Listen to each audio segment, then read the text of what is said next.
Instagram, it's one of the most popular social networks out there. You know, we all talk about Instagram marketing tips. I've created a ton of videos on this, but is Instagram really worth it?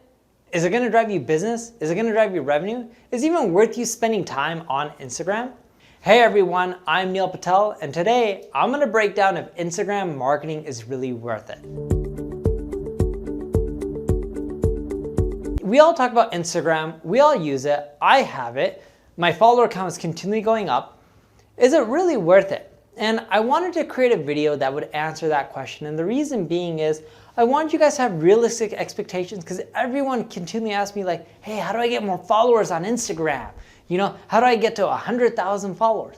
When you think about Instagram, from a B2B standpoint, and I'll cover B2C as well, in B2B, if you're expecting to generate a lot of business from it, don't.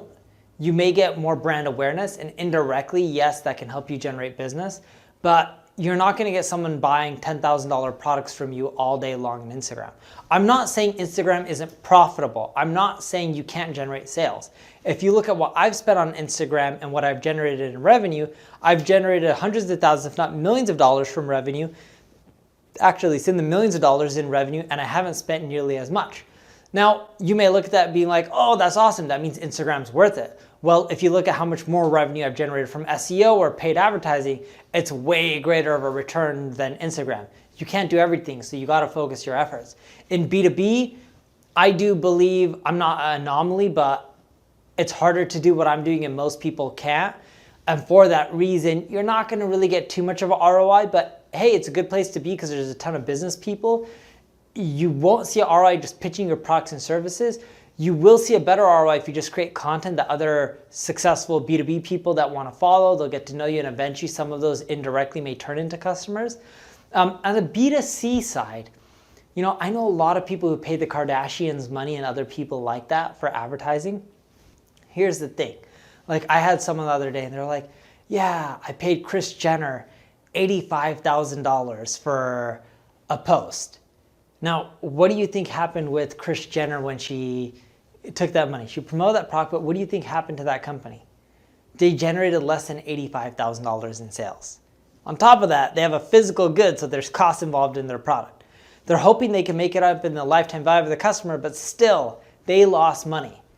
With influencers and Instagram, if you want to pay micro influencers, that works well as long as the pricing's right. You can go to places online, there's a lot of communities like the influence.co's where you can find them, and you can find all these people who are influencers and potentially get some of them to pay you, or technically more so you pay them and they can promote your product or service.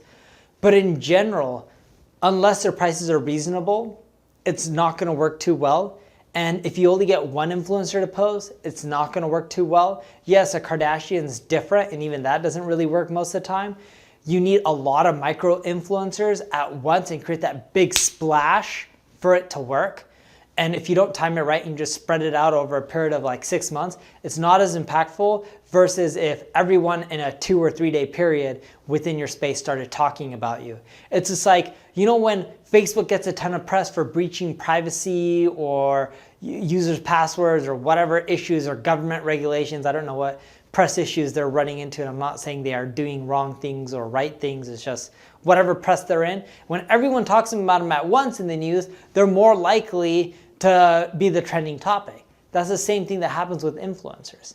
So if you're in the B2C space, paying influencers works if you get a lot of micro-influencers, they talk about you at once. If you're in the B2B space, indirectly, yeah, you may be able to make money. But Instagram, for most people, it's not as effective as, let's say, Facebook or LinkedIn or YouTube.